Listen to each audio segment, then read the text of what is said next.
Welcome to the weekly Wednesday Parshas Veschanan. There's Hashem Yisbarach. We learn a piece in the Heilige Sefer Zera Shimshon in Parshas Veschanan Ois Yudalad. Benegea to the Shabbos Nachmu Haba Aleinu L'Toiva.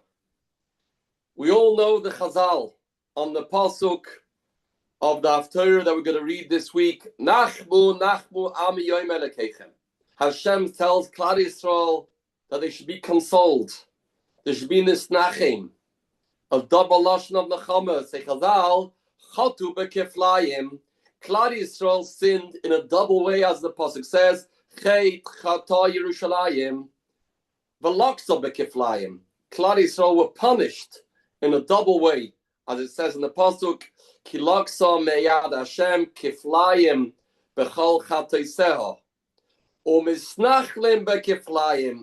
the Chama is also twofold. Shenema Nachamu Nachamu Ami. Fragt the Heilige Sefer Zera brought here in the Zera Shimshon. What does it mean? Chotu bekeflayim, double. Does double mean 20 averas, not 10? Why is that called double? What's the concept of double averas? Chi gevil yesh lechet. The Kama chotu bekeflayim. They sinned. What does it mean? Another question, if it's true that because they sinned in a double way, they deserve to be punished doubly in a double manner, as the pasuk says, they deserve to be punished severely because they sinned in a double manner. So why does it say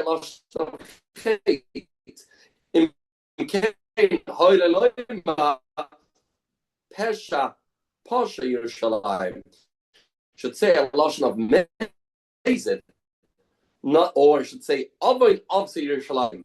The lashon chet is mashma b'shoigeg. If we tried to bring out the severity, al keilah nida hayasa, they were separated from the Eibishter. So how does that continue from the lashon chet chot Yerushalayim? Even shoiges, and it was a shoigeg. It is a shoigeg. Chet means is unintentional. So why al keilah nida hayasa? Why would I like a nida? Shkias miyavin. The Eibishter's moichel is shoigeg. Why should we be punished so severely? Here the Zera Shimshon asks something very basic. If it's logical to say, since they sin so severely in a double manner, bekeflayim, therefore yilku bekeflayim, they should get punished a double way, tit for tat, in Cain. Why do they deserve to be nisnachim bekeflayim? Eina din noisen sheis nachmu bekeflayim. Looks like Hashem is consoling Klal Yisrael. Hashem is giving the Chama in a double ocean because you were punished in a double manner. Well, you're punished in a double manner because you sinned in a double way. So everything is deserving. So why do you deserve to get in the Chama bekeflayim? It looks like from Chazal, Hashem's kavayachol feels that you don't deserve such a big punishment, so he give you a double nechama. That's not true. If you're chata bekeflayim, therefore you deserve loku bekeflayim. If you deserve loku bekeflayim, then you don't deserve nechama bekeflayim. So what's the pshat in this chazal? Says the Zera Shimshon yesh loima. Mefarshim dikteku b'lashon HaMishnah. The Mishnah says in Perik Dalad in Pirkei Avos, having ratz l'mitzvah kala, run towards the mitzvah, and run away from an avera. It should have said grammatically ibarach, not iboireach, and run away from an avera. Says the Zera Shimshon, the Mefarshim tell us, the Alshach says this, that it's come to tell a person that a person shouldn't just run away when avera comes. No, a person should be in the mode of being a boirech bin avera, which means if a person's not focused on his life, and he lets life sail, then ultimately he will be nichshel in avera. A person has to be in the mode that I'm running away in the other direction of avera. A person should always be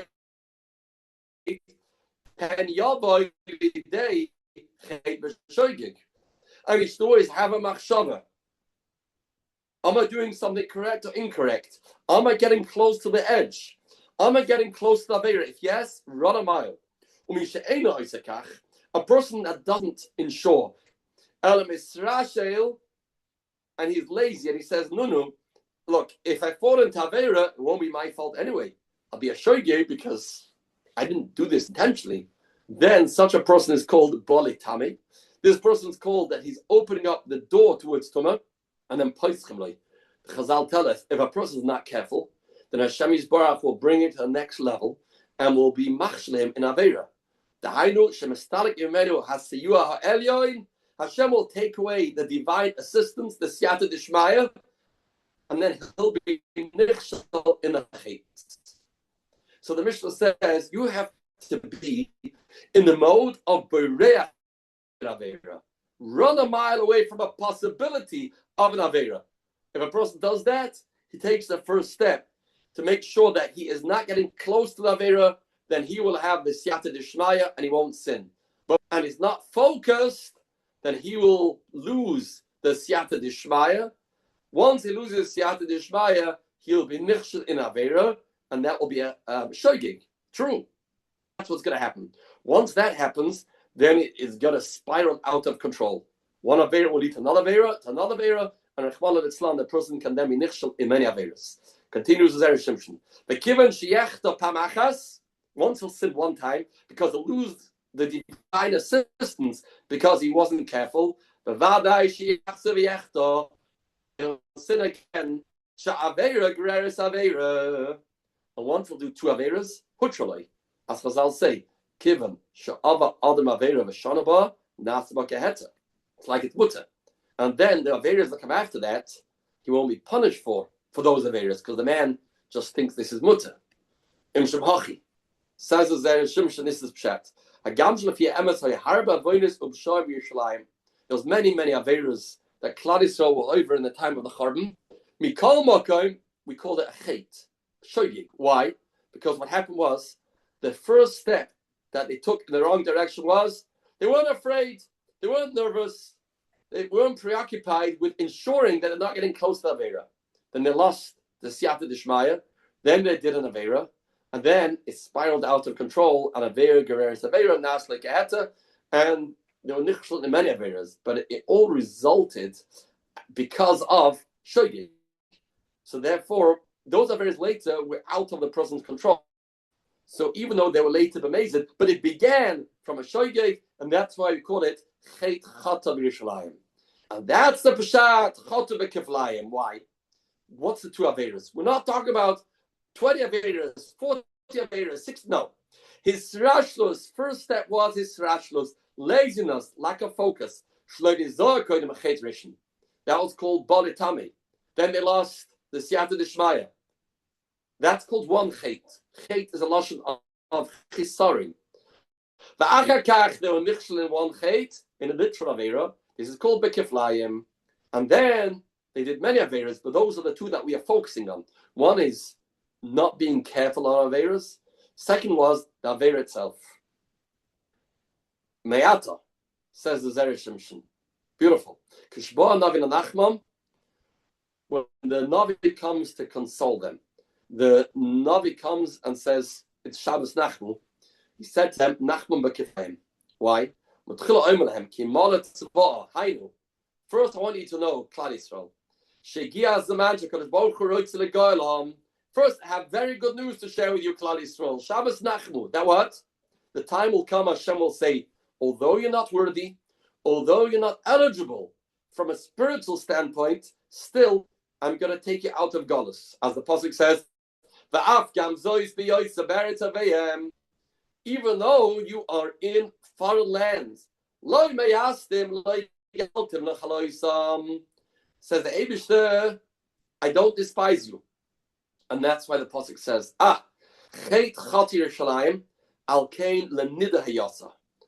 what's the connection? What's the zustel? What's the comparison to Nida? They did one avera that they lost the siyata dishmaya. There was a separation between them and the Eibishter. Nikras nida. They called the nida eine galmuda. The word nida means separation. Like isha nida is separated from a husband. Klal Yisrael was separated because Klal Yisrael, by making this decision that it's not so bad to do an avera, we don't have to be overly concerned. they moved away, they distanced themselves from Hashem, and Hashem distanced from them. That's the Nida Yasa. That's the punishment that they got. But here is not just a silver lining, but here's the chizuk in Nida. A Nida is not a Nida forever. After those days go by, even though she doesn't want to purify herself, the husband can force her. She's mechuyev. There's a marriage over here. She has to be matar herself. Hashem says, you're right, double chet, which means it all began from not being aware of the severity of the Avera. You distance yourself. So I also distance myself. What type of harchaka? Only like a niddah. If it's a niddah, then it has a cutoff point. It's not forever.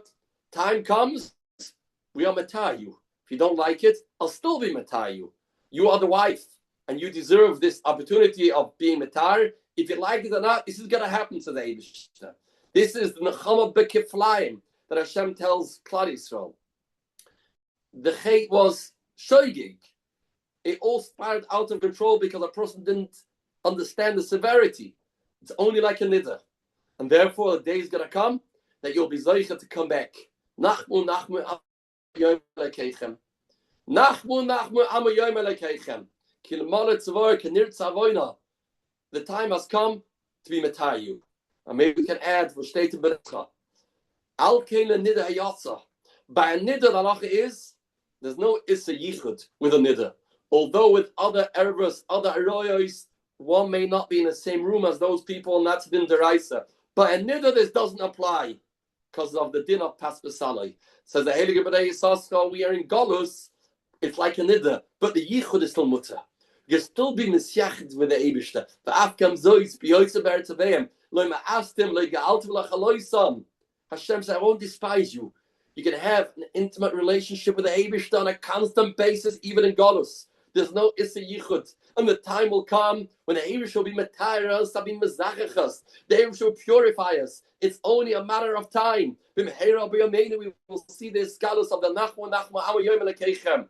It was only a separation, but it wasn't a total disconnection, chas v'shalom, because it all began by your separation. But every Yid, the Pneumius Nafsha, is pure. Every Yid is heilig. Every Yid wants closeness to the Eibishter. It's only the golos and the nisyonis and the challenges that make a person have such an attitude that they can be marking themselves. But ultimately, we are deeply connected and deeply rooted with our source, with our shoirish, with our nekuda pnimi. And the time's going to come, Hashem is going to say, Nachmu, Nachmu, Amu Yom Elekeichem. And this is Pshat Nechazal. The Chet was B'Kiflayim. And we punish B'Kiflayim, but we deserve a Nechama B'Kiflayim. Because it's not because of the lack of closeness to the Eibishter that we intentionally wanted Chas v'Shalom. Is because we didn't realize the severity. We weren't aware. It's only like a niddah. But the time will come that the Eibishter Menachmas B'Kiflayim, we should be zoichim with Hashem through the Shabbos Nachmu to get out of this Golos Hamar and zoich to the Bias B'Shef Tzidkenu and the schus of the Heilige Zera Shimshon Yagin Badenu Levashe B'Dva Yeshua V'Rachmim. A good Shabbos Nachmu.